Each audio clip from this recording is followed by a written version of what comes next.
Hey there, Tristan here with Past Garage, and we thought we'd do a little series about tuning cars.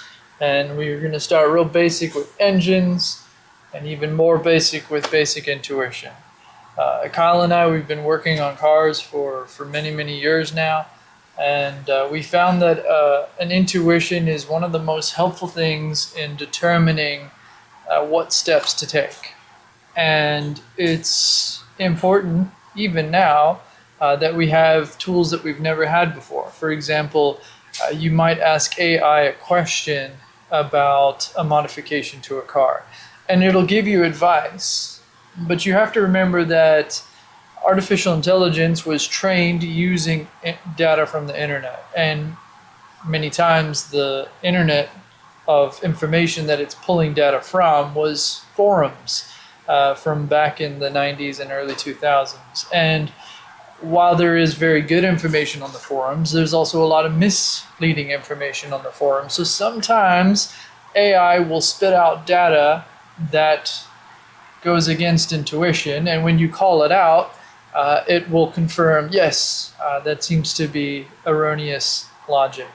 As an example, recently I was asking AI about chassis bracing for a 2009 WRX, and it said that one of the most beneficial chassis braces to install was a rear strut tower mount brace. And immediately that didn't make sense to me because the tops of the strut towers are level with the bottom of the floor in the hatch, and there's actually a lot of reinforcement between those two locations.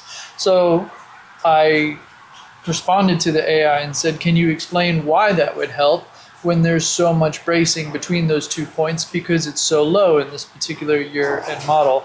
And it confirmed, yes, actually that is wrong logic because of the stamped steel and reinforcement that exists with these lower strut tower top mounts. That advice wouldn't make sense. So all of that is to say, basic intuition is going to help you tremendously as you begin tuning your cars. Kyle and I have, I'd say, over 30 years of experience with engines, with drivetrain, with aerodynamics, with gearing, with suspension. All of that is different types of tuning that you're going to get into. And a very basic intuition is going to help you make good choices and really spend your money wisely. Kyle and I, we don't have a ton of money to just throw at mods and to just change whatever we like. We really have to think things through and take our time with things. So let's talk about tuning, engines, basic intuition. Engines are a nice place to start because it's where most people start.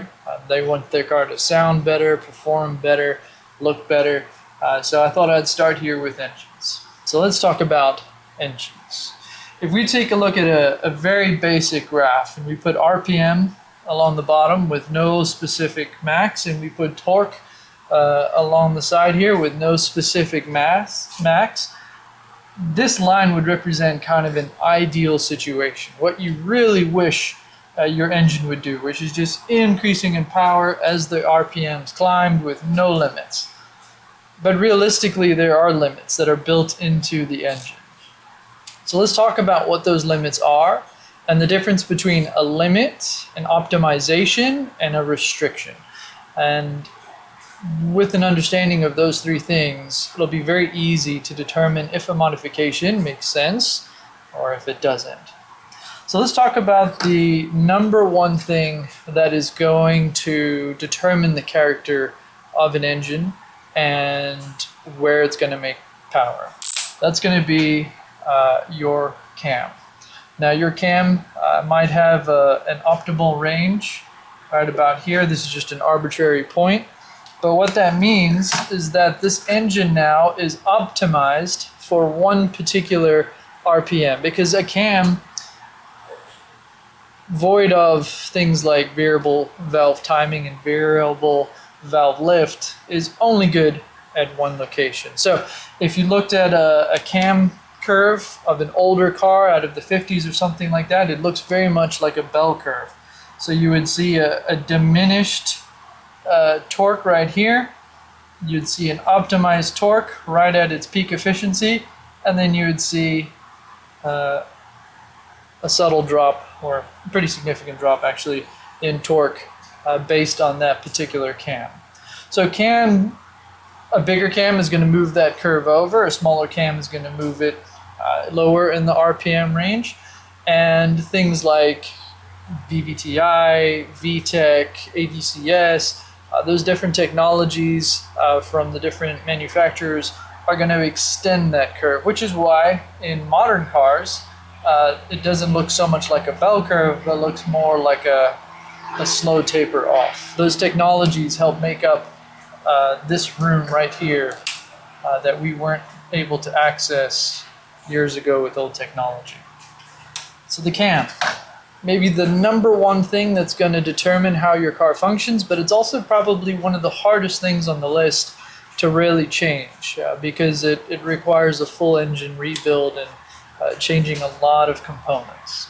So outside of the cam, let's just follow air as it makes its journey through the engine. Now let's talk about your intake filter and your intake diameter. Typically intakes are made for a wide variety of models from a manufacturer. So Toyota or Subaru, they're going to use the same size intake and the same size intake filter for many, many models.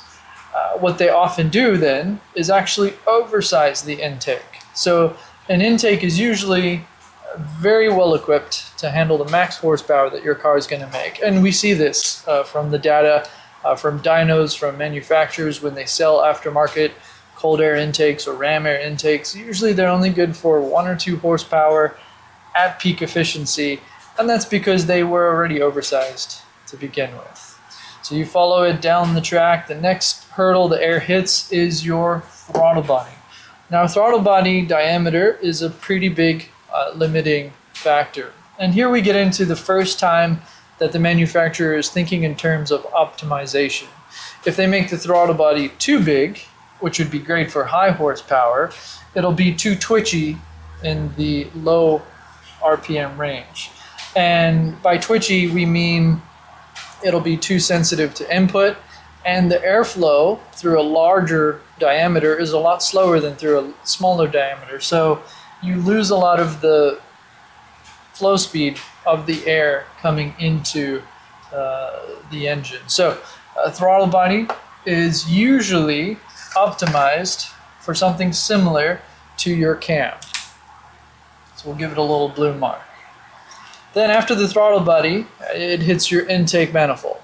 Now the intake manifold also is going to have different places that it's optimized for. If you look at the intake manifold for a 2RZ Tacoma engine, it's only a 2.4 liter inline 4-cylinder motor, but it's very torquey down low. And part of that is because the intake runners on the intake manifold are extremely long.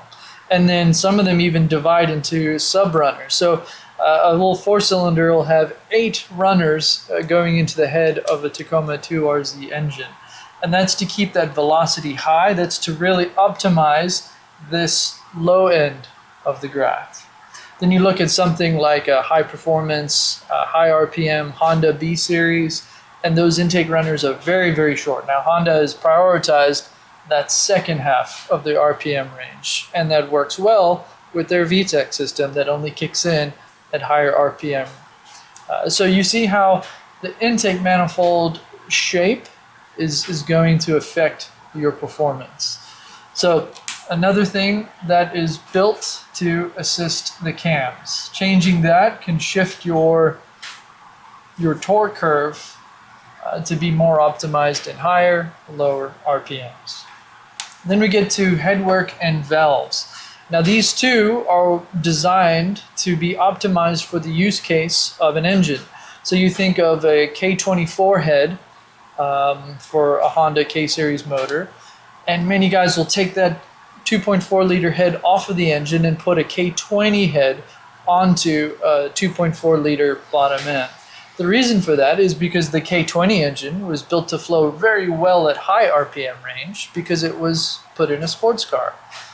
But the K24, which came in something like a Honda CR-V, was built for low-end torque. So your head and your valves are also going to be optimized for a particular RPM range. Now, when they do those head swaps, they normally pull the cams too, so it's a double benefit. But that's another thing you can look at to improve the shape of the curve that your engine produces. The next thing would be the exhaust manifold, and it's the same story here, the same intuition. Long runners that are very narrow are going to help that low RPM range. Short runners that are very wide are going to give you more power in the high RPM range. Now, one of the most limiting things in the exhaust system is going to be your catalytic converter. This is where intuition helps. You would think that a 3-inch catalytic converter would flow enough air to mimic what a 3-inch pipe flows without any sort of restriction, but that's not the case. And we'll actually touch on mufflers too, since they're right next to each other. You would have that same intuition. You would hope that that intuition held true, that if you bought a muffler, a chambered muffler with a 3-inch input and a 3-inch output, that the internal chambers would be adequate to flow the same CFM as a 3-inch unrestricted pipe. That's not always the case. So although you might have a nice sized downpipe or exhaust pipe or an axle back or cat back muffler, it's not always true that it's flowing the diameter of the pipe that it's built with. So these are two very restrictive things in the system. Now, these are less so about optimization of the torque curve and more so about optimization of the catalytic converter specifically for the environmental factors, and then the muffler specifically for the sound that the car produces.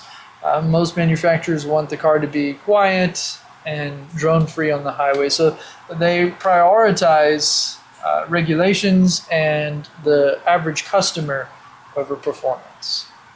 And then we talk about exhaust diameter. The larger the diameter, the slower the airflow through the engine. Slow air is good for high RPM because there's lots of room to breathe, but it's not good to help scavenge the cylinders, which is what is required at low RPMs. These sort of things give you a basic intuition into how the car works. Some things get a lot more complicated.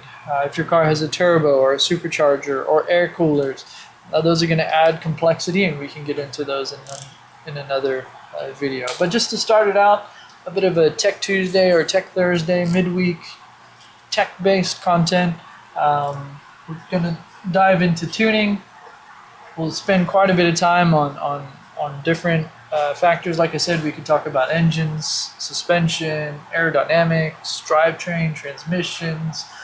We can have a lot of fun in this category, and we'll step it up from basic intuition, and we'll get into some of the deeper details. I hope you enjoyed. That's it from Past Garage.